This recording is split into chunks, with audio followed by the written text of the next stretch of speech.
So I reached out to two old high school classmates and to try to get them to at least send me a statement about how different Miss McGraw's thinking was. Yeah, they weren't helping me. They said they don't remember it exactly the way I was telling them.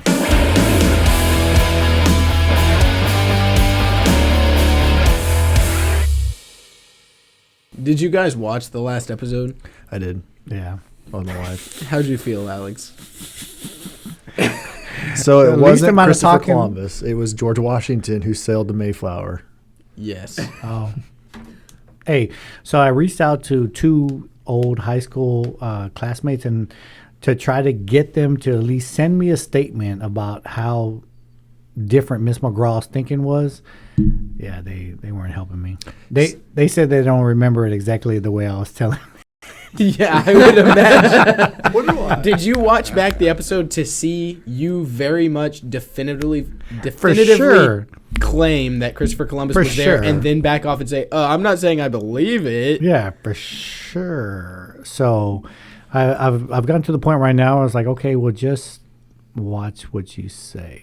I mean, I really did believe it at that time. I mean, Miss McGraw had me believing it. But then now with my two friends, they actually made me think I wasn't even paying attention in class, which that makes more sense. Yeah, that does make more sense. And then you got mad at me too. Yeah, I was like, Johnson, be quiet. I was like, John, I am your elder. Go to your room. Oh, this is your studio. I'm going to go somewhere. No, the worst was the math. Man, that whole 11 times 9 thing. Like, you said, the 9 times 1 and 9 times 1, so Totally. 1,109. That's why we should prepare before we come on air and have something written down. That's why to we should try not. and do it. I think it was worse that when of course I always send the show to my mom. And then she even said, she was like, you don't know what 11 times 9 is. And I was like, Mom, it just caught me off guard. I was live on air. I was trying to, I totally messed it up. So I'm not doing no history lessons or no math beat you with lessons. a zapato. No, that's not a zapato, man. Zapato, that's like abuse. That's a chancla. The chancla. Yeah, sorry. you can throw the chancla at me. That's fine, but that was bad. And I was so happy to share with y'all my 11. so bad. It was awful. I'm going to Like- work on a clip from that tomorrow. You're We're like- going to get it posted. 1,090 digits off or something like that. Yeah, I said the answer was 1,820 or 1,010. something. Yeah. And 10. and Hold on, then- let me do the math. You were 2,037 off. Yeah, the pressure got on me because I was trying to impress you guys with my mathematical skills, and it was horrible. You did impress Watching- me. I didn't know I had that dumb of a friend. Did you know that you can multiply anything by 9 using your fingers? Oh, yeah. So I just learned that one. Okay, so wait, let's see if I get this right. Should I even attempt this being how it happened last week? Well, do you have all 10 fingers? Then you're good to go. All right. So 9 times 5. So you count. No, I don't remember. Oh, It was something where you count count the 5. fingers down and then whatever. Oh, yeah. So it's supposed to be 45. Yeah. No, it is 45. Not supposed to be. It is. Definitively. Mathematically. Miss McGraw would tend to disagree, but we'll go with what you're saying. And then, so you count, what is it? What's count her this way. first name? So 9 times 6. Oh, I don't remember. 9 times 6 is 1, 2, 3, 4, 5. You had to count how many fingers were on that hand? No, I'm just. What school was it? I was like, wait, that's not adding up. 54? 1, 2, 3, 4. How do you That's hold the door. 4 up like that? I can't. My fingers are all jacked That's up like from 3.5. football. So did you see the U.S. literally captured pirates the other day? From what? Where? Legitimately, there was a whole operation. Like these, I guess, 4 armed pirates took over a ship in the Pacific, and our Navy basically told them, get out of here, and they fled, and then we caught them. So we literally captured pirates. So in Yemen? Yep. They didn't Yeah, have the, Somali pirates are the ones who are always that's from taking the over. Tom Hanks movie when he says, "I am your captain now." Oh, that's a great movie. That is a good movie. Yeah, that was the same one. So I guess they all wanted to reenact that and live that again. And What was the put that- school you had, Miss McGraw? High School for Law Enforcement and Criminal Justice. That's where I went to high school. It was a specialty high school. They definitely didn't specialize in math or Okay, history, but But what's the name of the school? Can you that's say? That's the name of the high school. It's High School for Law Enforcement and Criminal Justice. That was the actual high school I went to. I was a special kid. I'm not sure how special it was. My school was like an hour away from my house. Even though they provided transportation, if I missed the bus at 4:30 in the morning, my mom had to drive me, which would pretty much upset her because we had to drive so far away to take me to school. But so I went to the school to either become a police officer or an attorney, which I've kind of done both in my life. I've acted as my own attorney in a court case before, and I did loss prevention for a lot of years. So I guess the high school helped out, except to teach me math and history. You know, like the fundamental things you should be learning in high school. Yeah, like 11 times 9, 99. So what? Christopher Columbus was definitely not there. So you couldn't defend? You couldn't afford a public attorney? I didn't want one. Nobody can speak about my case better than I can. So I figured. And luckily, in the state of Texas, all you got to do is sign a waiver, and then if you want to represent yourself in court, you can just represent yourself in court. So you did it kind of you can do a lot of dumb things in Texas. I did pretty good. I won. I'm 3 for 3. So You're 3 for 3. That's how many times you've been to court? Yes, sir. That could be for another show, but yes, sir. What's the second worst thing you did that had to go to court for? Not the first, not the worst. Not the first. Not the worst. Not the least worst, but like the middle one. When I had opened up a second gym and it flopped and I had to file a Chapter 11 bankruptcy. Mm-hmm. The attorneys, they because we got to do all this technicality with the finances. They were trying to charge 3 times as much as what I've gone from right. I was like, no, I'm good. So just go to court and represent myself and went against the landlords from the other case. They were trying to. And you were like, Your Honor, if I got no money. Basically. Or if they're going to say, well, you owe us 11 months of back rent and your rent is $9,000. How much is that? I owe you $99. I'll write you a check. No, but it didn't happen that way. But anyways, you found my school yet? I'm looking it up. Okay. I'm getting close. They probably have a picture of me. What's the worst thing you did? Yeah. That's not discussable. Without, what's the old word? Putting yourself in for. Anyway, so Thanksgiving. So how we feel about Thanksgiving with the holidays. I'm feeling a little bit stressed out about the holidays. I don't want to find myself in court again. Do you think the holidays are stressful? Holidays are stressing me out. Too many family functions, too much shopping, too much eating. Like, how we balancing it out? I need some help. I need some Samsung guidance with that. It's not Samsung, bro. That's a phone brand. We also didn't learn religion and law enforcement. But anyway, so how are we coping with the holidays? Y'all don't ever feel stressed? Y'all don't believe in seasonal depression? It's a real thing with the holidays and the expectations of gift buying and family gatherings and schedules. Doesn't bother anybody? Am I the only one? Okay, well. Anytime I'm stressed, I just pull my white privilege card, and then I remember I'm good. Dang it.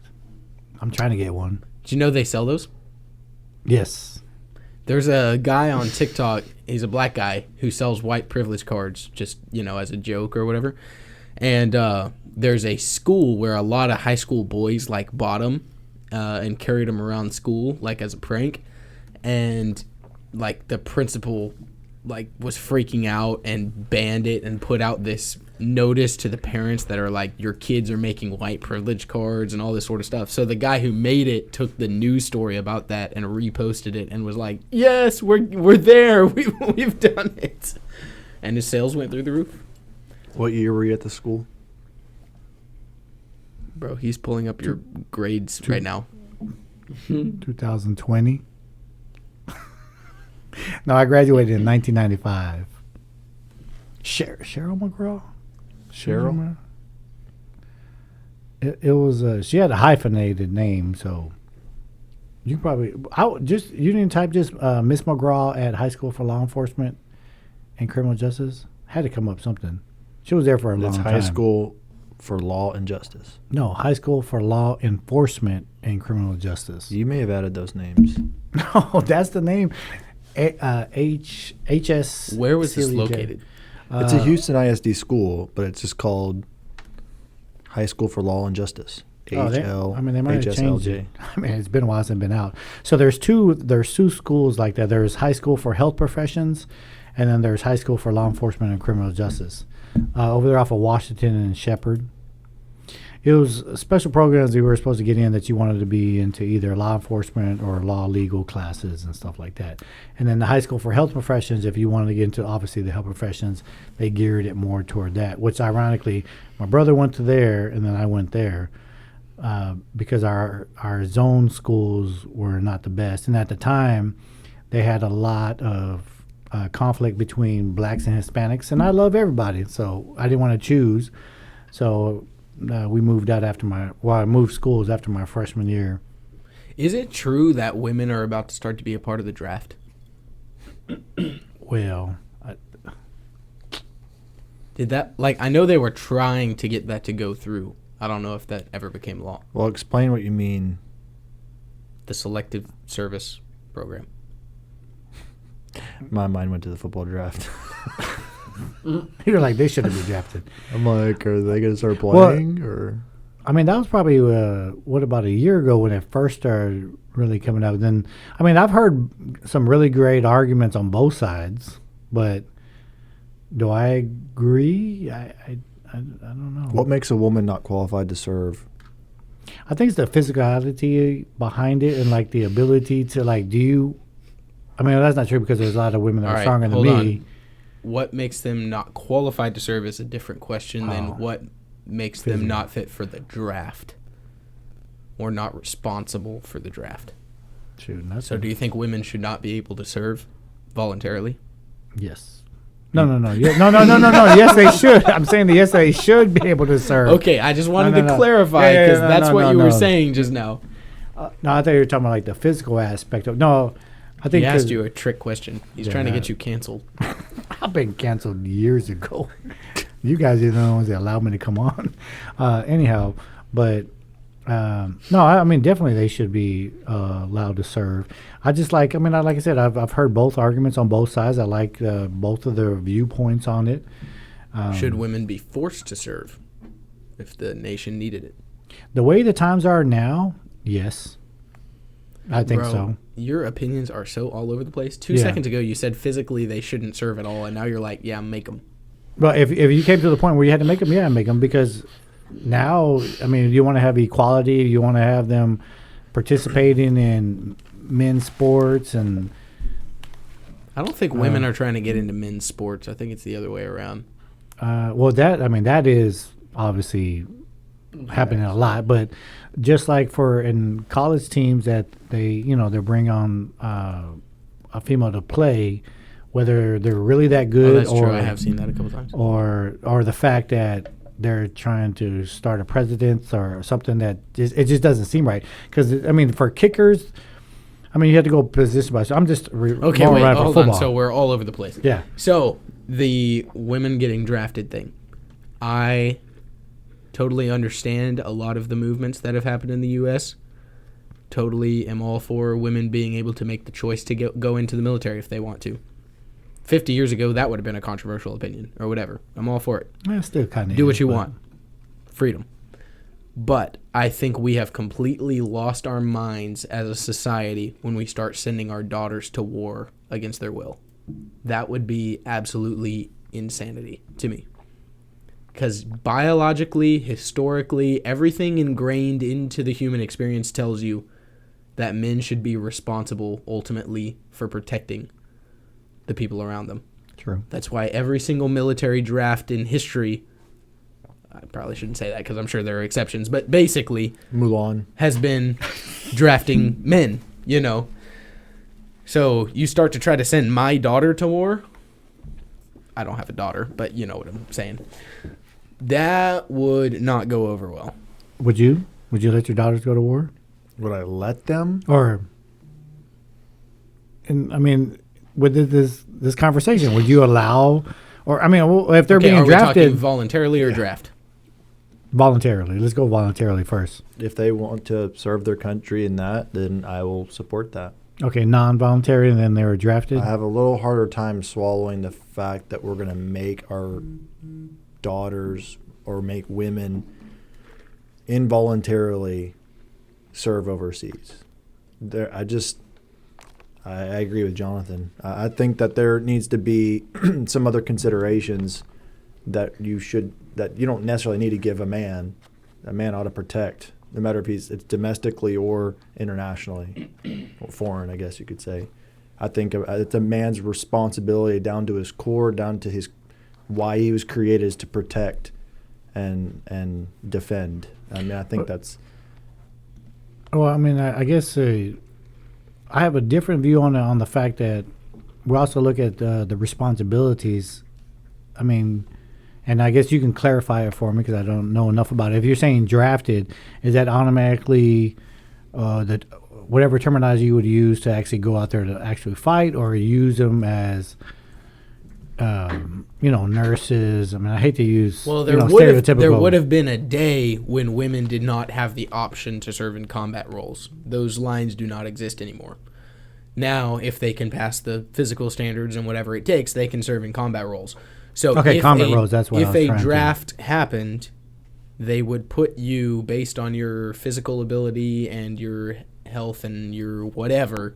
They'd put you wherever the Army needed you, which could include combat roles. I didn't know that. One thing I do want to point out is if there is anybody that is non-American, but you have your documentation to be in the United States, if you're the ages between 18 and 26, it is the law that you must register for the Selective Service system. It's still required of you, even though you're not an American citizen, to and you have your papers. I mean, I can't speak to the person who doesn't have their papers. They don't have their papers. What makes you think they're going to register for the Selective Service? The law is they need to get their papers, and then by getting their papers, they would have to do this. And I found that out after I was trying to get my citizenship for America. And they said, did you sign up? And I said, I knew nothing about it. And they said, well, we sent you a letter. I'm like, prove it. I mean, how? I'm a kid. I'm 18 years old, but between house and house. I mean, I was living with friends, sleeping on their floor. How are you going to tell me you mailed me something? I didn't even have an address, you know? Well, they'll find you. Well, yeah, but they just said, well, there's some other documentation that you can, do, but we need to put you in the system. So even though it's between the ages of 18 and 26, I had to register for the Selective Service. And if there was ever a draft for America, my name would get put in that pool or whatever, however it happens. But then I thought, well, what if it's war against Germany? And I'm a German citizen, technically. Then what do they do with me? Okay, Germany joined the good side now. Well, yeah, I'm just saying. I'm running these. You start running these, these possibilities through your mind. You're like, wow, this is going to get really awkward, But I just thought it was interesting for anyone who doesn't know Better that. pick a side, boy. Well, Oh, I'm know pretty it's sure not that they have instances like that now with what's going on. I mean, that is a good point. Like, I don't think the United States would give you the option. I think if you're already a citizen and you're already enlisted into the military and they're told to go somewhere. So let's take this a step further then. Let's say we're at war with Israel, and you have people over here that have their visas, that have their paper, their documentation, but they're from Israel. Right. We're at war with Israel. Now what do you do That's as what the I'm saying. government? Do you give them a waiver? Do you give them an option? Yeah, what do you do? Because right now it's very hostile. So you kind of like, ooh, I don't know about that. Germany's like, you know what? Y'all are back-to-back World War champs. We're not going to go against you. We want to join you, So basically. Don't worry. We joined the light side. Yeah. So I mean, that has to have happened. I guess. I mean, I don't know. Have you ever heard any cases like that in the military? I know people of Middle Eastern descent who've gone to war with the U.S. in the Middle East, but they believed in the fight because they came from the Middle East and they saw the evil and they knew the evil that existed over there that we were fighting. I'm not sure that I've met someone who ever... I mean, I know that the conscientious objector thing exists and whatever, but I think that's typically for religious reasons. Maybe with an Israel-Gaza type conflict, you could tried to get a religious waiver or something.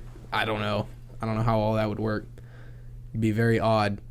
But if your excuse is I need a religious waiver that tells me that I can't fight terrorists, Yeah, I don't know how you're gonna sell that. Yeah. Well, I guess it depends on what side you're on that aspect. But I think, I think that would be something that it may happen a lot often, but they just I'm don't on talk the about side it. But that doesn't want there to be terrorists. Thank you for clarifying. I was wondering. we weren't sure where you stood.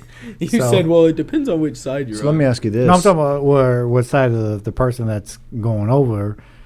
I mean, you don't know. I mean, what if they're infiltrating the military and they're evil too? I don't know. So let me ask you this. I watch too many movies. Do you guys know if being an American citizen, let's say hypothetically, this would never happen because it's Canada, but if if Canada went to war with Russia, that would obviously never happen because Canada doesn't have anything but syrup. So, And moose. yeah. Could an American go and fight the war against Russia serving in the Canadian Army military? I believe so. No. You'd just be signing up as like a merchant, basically. So I don't like a mercenary. So under Section 401C of the Nationality Act of 1940, U.S. nationals would lose their nationality by serving in armed forces of a foreign state. So one, you'd have to determine what a foreign state is. Is that anything other than America? Yeah, I don't know, because we have American citizens volunteering all over the world as mercenaries. Mm-hmm. Yeah. We got a bunch in Ukraine. Let me finish. I guess this might help us. Unless expressly authorized by U.S. law, and only if the U.S. national had or acquired the nationality of a foreign state. So I don't know. So basically, the same. You had to be at one point Canadian. You came over to America, became American, but you can go back and fight for Canada. But if you weren't born in Canada, you can't fight for them. Basically. Well, it said that would only apply to you if you were taking on the nationality of who you were fighting for. So yeah, if I can go, not me because I'm in the American military, but you could go and fight with Canada as an American citizen and not lose your citizenship, is what that's saying, right? But you can't go become a citizen of Canada and fight with them and then expect to still have your American citizenship. I think if you have dual citizenship, only if the U.S. national, if you, the person, had or acquired the nationality of that foreign state. So another article from the U.S. Department of State, one who voluntarily serves as a commissioned or non-commissioned officer in the military of a country not engaged in hostilities with the United States will lose one's U.S. citizenship only if one intended to relinquish U.S. citizenship when he or she served in the U.S. Armed Forces of a foreign state. Interesting. But that's for NCOs and officers. So if you went and served as a private or whatever Canada calls their lower enlisted. I think it's obviously if it's going to be if you're going to go serve in I think of the Middle East. Anybody in the Middle East, I just feel like that's probably not wise at this point. But we got a ton of American. Like there's private contractors who literally. I guess that's how you skirt around it though. But they're not. They're being privately contracted, not as a national. That they're being contracted. Does that make sense? I don't know if that. I also don't know how all that works. Yeah. You know, I'm saying some of the stories out there of what these contractors can do, these mercenaries, is crazy. Yeah, but it's also crazy. Who authorizes it? Is there nobody? A federation, a sanction of mercenaries that they have their mercenary card, their you white just have the card, connections to the people over there, and then be able to do it. But I don't know because there's people who've gotten out of the American military. Yeah. Because there's so many rules and they want to do it that on you have own. to abide by. Then they get out, they go and work for a contractor, probably make more money. Mm-hmm. And then there's there's no rules. Yeah. Except for just the general rules of war that if you get caught breaking, then, you're in trouble. But because you don't answer to a chain of command. You can just go and It's kind of. I think I had mentioned it before. After there was a Netflix series after 9/11, there was someone who was a retired military. He basically decided to join a contractor company to go to Afghanistan, and he was basically like a mercenary, but he had more opportunities to get in and navigate through Afghanistan as a mercenary than he did as a military. I know a lot of people, after we pulled out of Afghanistan, a lot of those private contractors got to work because the American military was just outie. But these contractors were going in and rescuing, people with wealth and who could afford the service, who were just stuck and otherwise would have ended up under Taliban rule, and they were getting them out of the country kind of thing. Because in one of his interviews, he just basically said he went down there with, $300,000 in order to navigate through Afghanistan, paying people off, but he said he was able to go further as a contractor, as a mercenary, than he was with the military. But I guess with his military background experience, obviously that helped him. But still, you forget to think how many people are like that. Have you guys seen the movie The Covenant? You heard of it? I think so. Excellent movie. But basically, it revolves around the relationship between a Master Sergeant, what was his name? John Kinley. Master Sergeant Kinley, and his interpreter. Through the wars in the Middle East, we worked with thousands of interpreters, and part of the deal that was given to many of them is we will get you a green card to the U.S. if you work for us for a certain period of time, right? I actually have a friend in the American military now who started out as an interpreter for the U.S. military in Iraq, later was able to move to the U.S. and then enlisted in our military. That's crazy. She has been shot. I've seen the wounds and all kinds of stuff. Like, she came under sniper fire in the Middle East, just wild stuff. But yeah, she had all those experiences, then came over and enlisted in our military.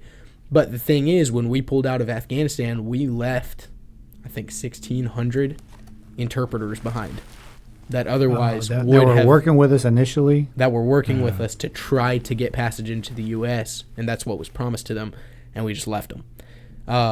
And then you got to think what happened to them, because they are now traitors to their own communities. Oh, for sure. So it did not end well for them. But this movie basically surrounded the relationship between this Master Sergeant and this interpreter. Sergeant Kinley got injured, got captured, all this kind of stuff. This interpreter literally saved his life, like a Frodo and Sam story. Do you know who that is? Not from the Lord of the Rings. So Frodo gets basically carried on the back of Sam through these mountains and whatever. That's literally what happened. Okay, so this interpreter is dragging him out of harm's way, carrying him for days and whatever, saves his life. He gets brought back to the U.S. and the interpreter gets captured. So his next mission is working with private contractors to go and try to rescue this interpreter that saved his life. Cool. So anyway, it just surrounded that whole story. It was just crazy, and it's based on a true story. That's what I was about to ask. Is it based on a true story?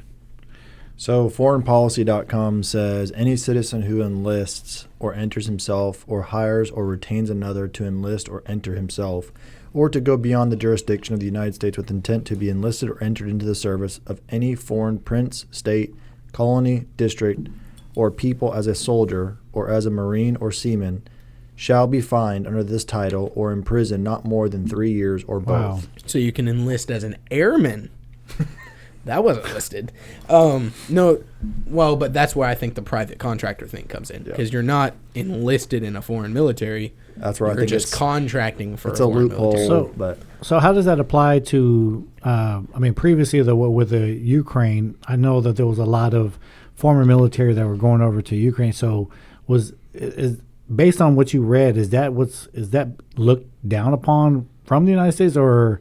I don't know how all that works. They must be doing some private contracting thing or something. Because there's quite a few that were heading formally down there. Enlisted or something. And then also there was also quite a number of soldiers that went down to Ukraine and were killed in battle.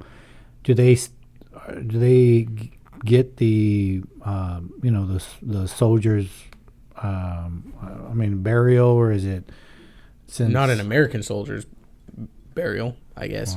If it was just a citizen. Now, if their family is able to get their body back to the U.S. and they were a veteran, then yes, they can still get the military funeral and everything in the U.S. But maybe Ukraine does something to honor them. I don't know. More than likely, they end up buried in a Ukrainian battlefield. Their family never knows what happened to their body. Yeah, I would guess. Now, if an American joins an army engaged in hostilities against the United States, that's considered an act of treason and punishable by death. Yeah. So, they've covered that a few times, but though, one was I can't think of that. It was a story that I had read about the Ukraine. They had basically listed some different stories with the fact that I guess American soldiers were going to go Mm-hmm. help Russia, and if anything happened, they were like, "You can't come back over here anymore." But you can help Ukraine, I guess, our friendly country. But I don't know. It may want to be one of those things too that there's rules on paper, but as long as you're not fighting for an enemy or fighting for an adversary, then it may not be. I still think you have to be on a different kind of mind level where you're because a lot of these soldiers that are, let's say for the Ukraine war, a lot of these families were, a lot of these people were leaving their families, their job. It's like, I've always been curious to know, like, what goes through your mind. Sometimes it makes me feel like I'm inadequate because I wouldn't go fight, but you get what I'm saying? Is like how, like we just said it. You said earlier that a man is supposed to, and which I 100% agree with you, protect and serve and, being. So when that comes up, how do you go to your wife and family and say, hey, I'm going to Ukraine to fight a war that, could affect us, but had nothing to do with us per se? Most of these guys were professional service members. They did it for a long time. They've experienced and seen a lot of things, and they just believe that what they're doing is right. And I think with that, their wives were there with them the whole time, not maybe physically, but emotionally invested. And they were fighting overseas, and they're coming back. They're kind of used to that lifestyle, and so where they understand the honor and the mentality.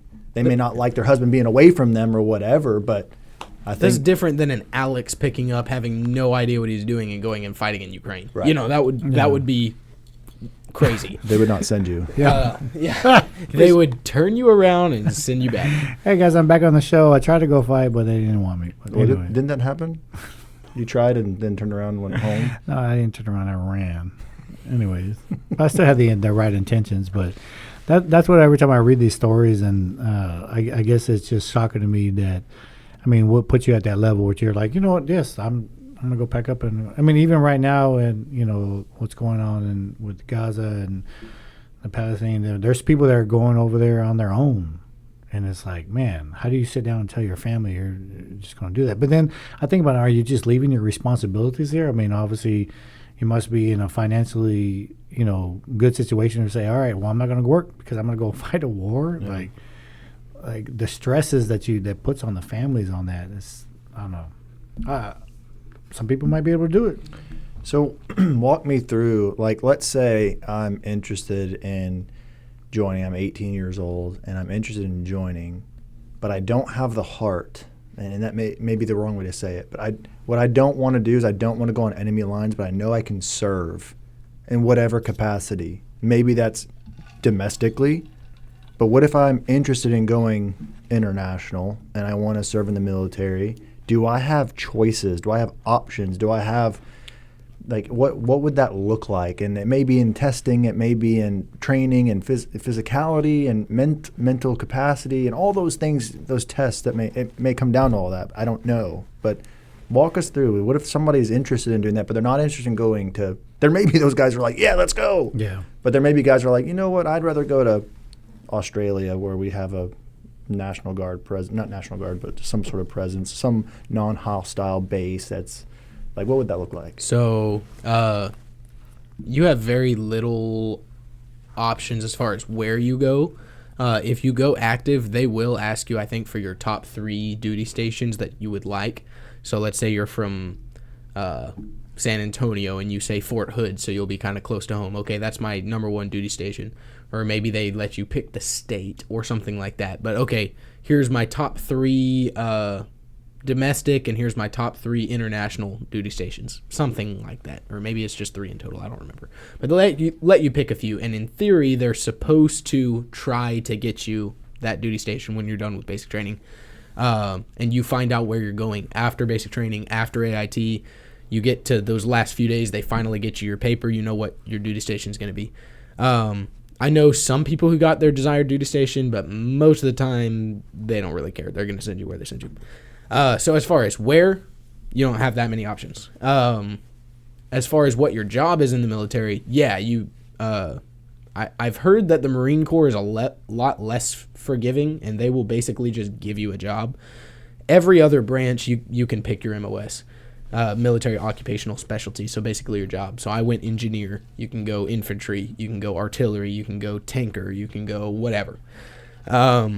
So yes, you could go Air Force, let's say, because they see the least amount of combat in the entire military. And Maybe then that's you why could go. I went. Then you could choose to be a paper pusher in the Air Force, and then your chances of seeing combat are like 0.000 whatever percent. So there's ways to get a less dangerous job in the military, but at the end of the day, when you join the military, you sign a blank check up to the price of your life, and at any given time, they can do anything they want with you. So I don't care if you're a paper pusher or if you're a grunt or if you're a whatever. At the end of the day, your job is to destroy the enemy. So if it comes down to it, the paper pushers are going to be on the front lines too. You know what I mean? So, Yeah. And then you can be in a cushy Air Force base, and the Air Force base could get hit with nuclear weapons. I mean, anything can happen. So. I wish I could. That's one thing that I kind of regret about obviously, a lot of people at my age would probably say this with technology and social media. I wish I could remember more of how my process went when I was planning to go into the Air Force. I do remember filling out a form of different job descriptions of what I would want to do, but I wish I could been able to document my journey through that of how I was choosing what I wanted to do, because I wanted to do more office stuff to help, but I also wanted to be a pilot. I also wanted to fight if I had to. I mean, at that point, but I don't recall how they narrowed it down. I remember taking a lot of tests. I remember doing a lot of assessments, but. So I just looked up the Marine Corps thing, and like many circumstances when you're talking to Marines, apparently what I've heard was way overhyped, because this says from Marines website, based on your qualifications, you will get the choice of a military occupational specialty. There's a few like forums where people asked, and basically when you go into military service, regardless of the branch, you take the ASVAB. Yeah. It's basically like a glorified IQ test. Mm-hmm. And if you score high enough, they let you pick. If you score below whatever that threshold is, but still high enough to get in, they'll just assign you a job. Yeah. So when I entered the Army, I took the ASVAB, and I scored high enough that they said, pick whatever job you want. But different jobs have different ASVAB score requirements, different physical score requirements, and that sort of thing. I scored high enough on both where they just let me have my pick, thankfully. But, yeah, I mean, to answer the original question, yeah, there are more and less dangerous jobs, so there's a lot of options when going into the military. But at the end of the day, likely, I would say no. But if all the gates of everything bad break loose, then, everybody's at risk. I mean, at the end of the day, you're a number, just to be completely honest. I was sitting with my unit one time, and I was asking a question about... I don't want to get too specific, but let's say a school that I was wanting to go to. And I asked because our unit had a lot of things going on.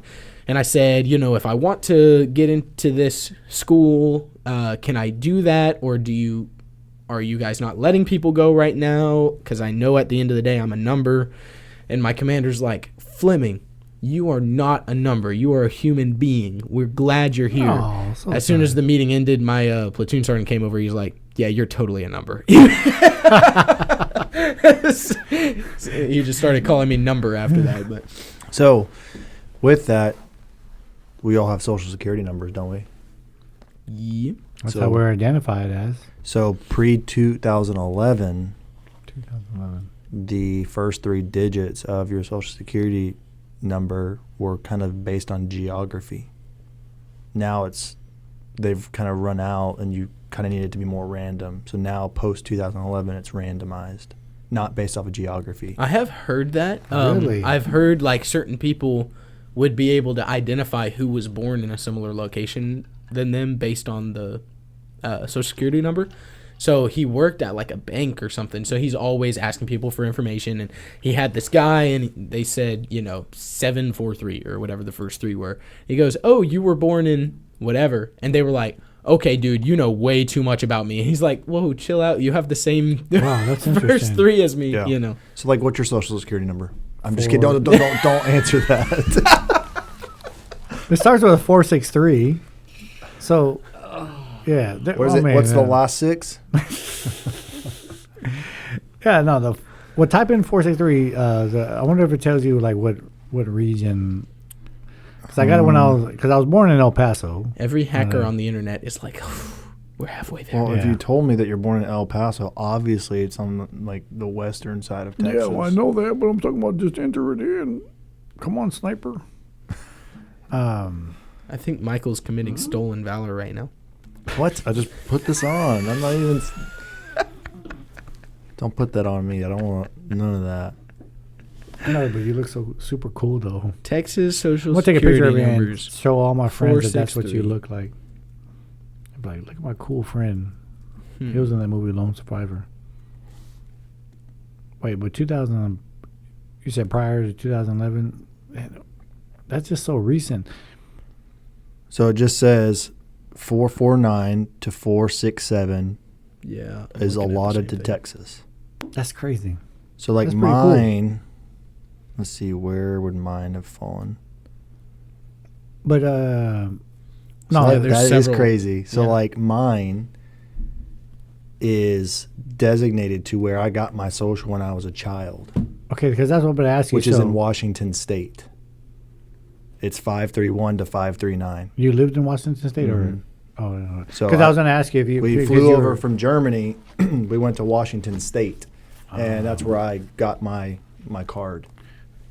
And so, because I was up there in that region, they assigned it my digits. That's crazy. My first 3 digits between 531 and 539 because I was in Washington.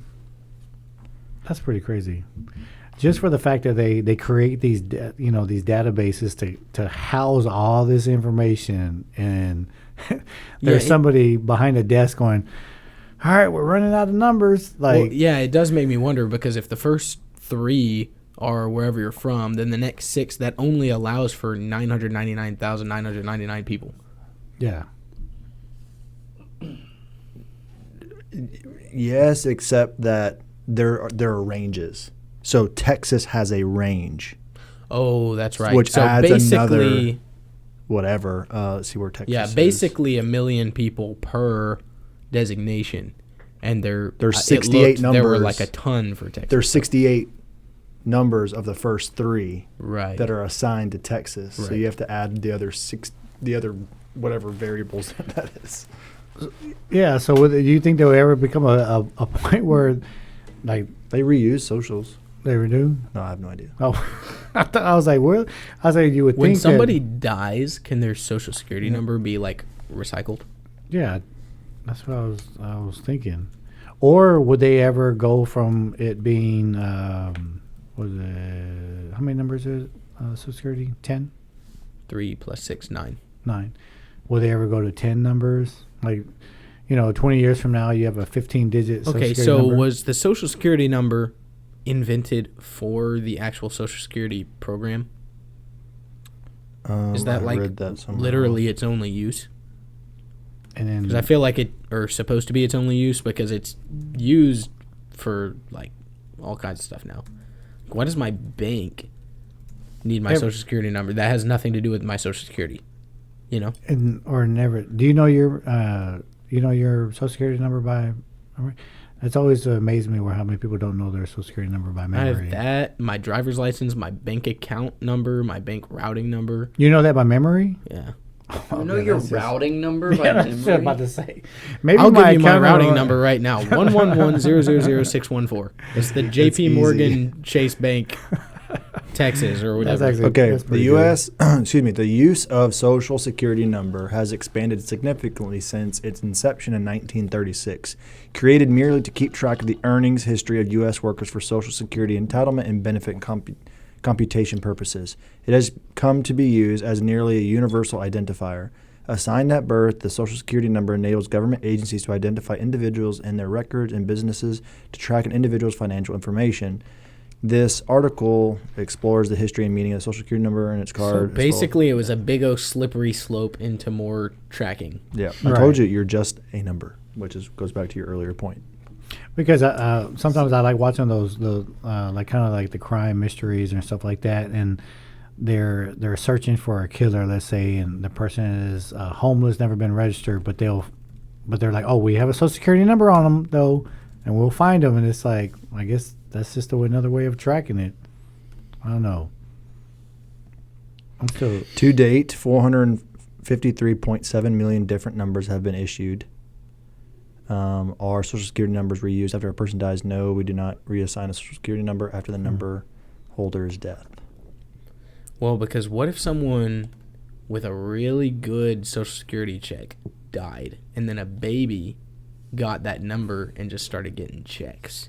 And then it took like maybe I think 10 years before they realized it was a mistake. That actually happens. People steal someone else's that's true. social and use it. I'd be curious to. I'm gonna ask my dad what his first three numbers. I'm gonna Google it. I'm gonna try to find out. That's pretty. I didn't know that they set it up that way. I guess to distinguish where you're from. Because I was gonna ask you, being that you were, I guess more recently. Because how long have you been in the States? I mean, your whole life, or you? How old were you moved over here? Well, I moved over 9 when I was 4, and I lived here for like a year and a half, and then we moved back to Germany, and then we lived over there for a few years, and I moved back here when I was like 7. How old were you when you met me? How old were you in 2001? Yeah, I was 22. 10. Oh, I was so close. That was the number I was trying to guess. He was 10 when he met me.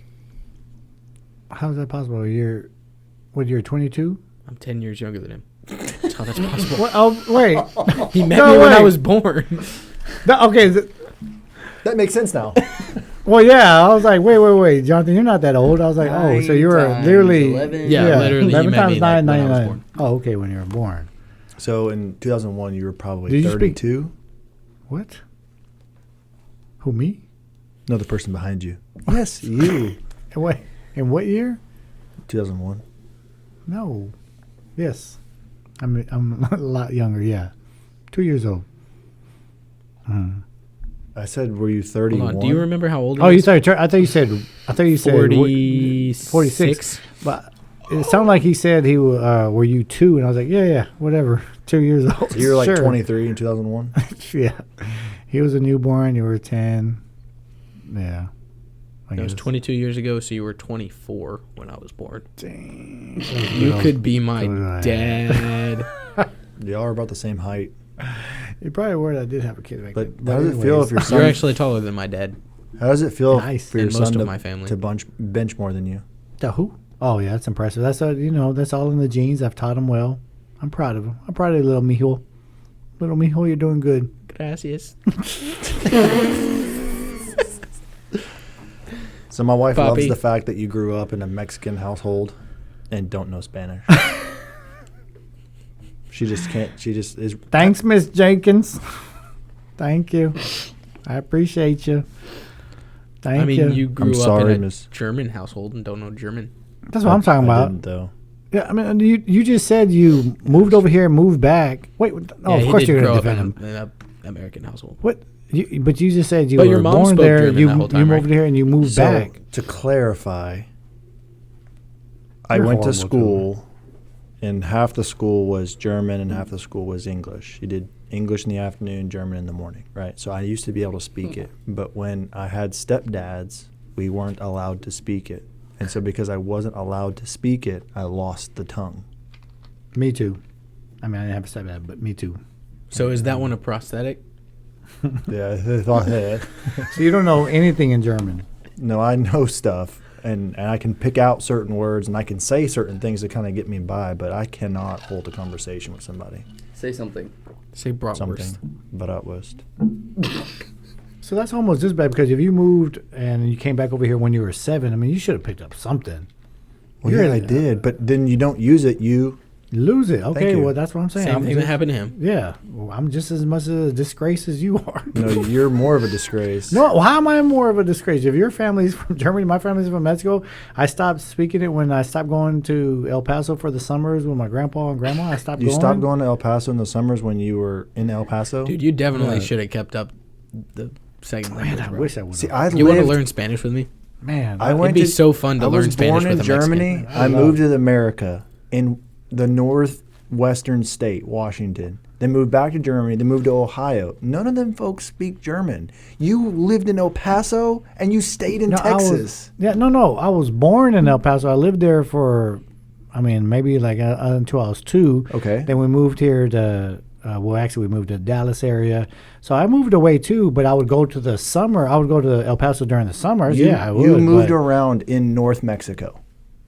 Dallas is North Mexico? I mean, wait, get your map. Get the map where he's going to pinpoint. I lived in Dallas for a long time. Then I've been in Houston for almost over 35 years. So You've been in Texas, which is we used to be a Mexico property. Okay. So because you were born in Texas, you automatically had to be you had to be fluent in Spanish? No, because there's Chicanos, there's Mexicans. There are difference. Oh, so I'm not saying I transitioned into a Chicano. My claim is not that they're the same. If I had moved around Germany, They're all the same. I would have been. Who said that? No. What? Not me. I moved to different countries. You stayed within the same state, and you're equivalating what happened to you to what happened to me. But you didn't move away from your. I did. Your parents. Your parents were still speaking German. My mom was. Okay. So when she called home, not when she talked to her husband. Who was a white man from the U.S. White privilege card. All right. Dang it. That's underprivileged at that point. He still should have picked. Hey, both of us still should have picked it up. We had an opportunity to be bilingual, man. We both. I still We think both it would dropped be the ball. fun to learn Spanish with a Mexican.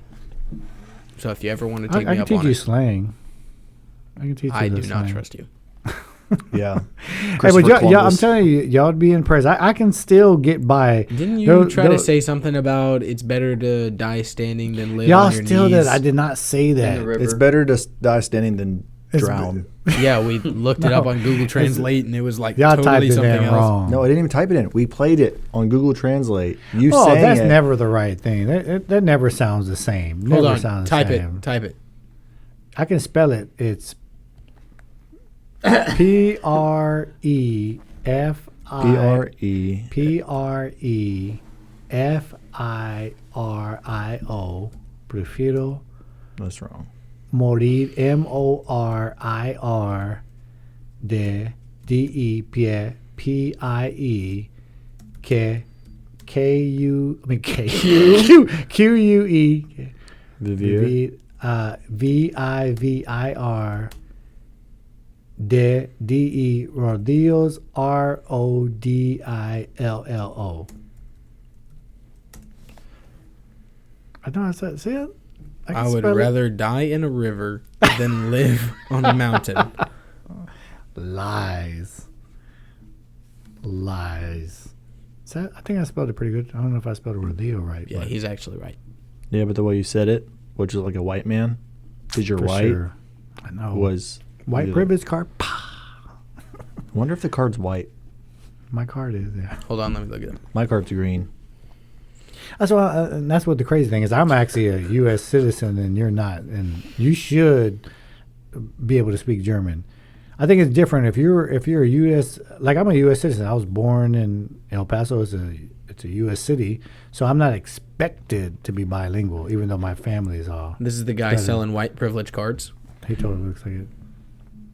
You technically were born in Germany. You definitely. So if we had to rank it, I think you're pretty much below. I disagree. Me on that. No. If you're born in an actual country, you should definitely be able to speak the language. I wasn't born in Mexico. I was born in El Paso, Texas. But I used to. And because of my traumatic childhood, I wasn't allowed to. Well, times are tough, man. You got to just. You didn't learn it because you were lazy. Yeah. Okay. That doesn't make any difference. It makes it worse. But I did go to high school for law enforcement and criminal justice and learned how to be a crooked cop. Learned how to be a criminal. You didn't learn how to do math. You never learned Christopher Columbus and Thanksgiving. That was Miss McGraw. That wasn't my fault. At that school that you learned from. Yeah. Well, it wasn't the best. I'm trying to pull up the white privilege cards. It won't load. We'll start selling those. Because, it is a real thing. It is a real thing. What is? White privilege cards? Oh, for sure. No, that's not a real thing. Yes, it is. That's just a way for us to continue to draw this line of racism when we should just be ignoring that line and get rid of that line, but we keep drawing attention by saying white privilege. But it happens. We start putting on these channels that are all this one color's channel or this one color's channel. So am I successful because I'm white?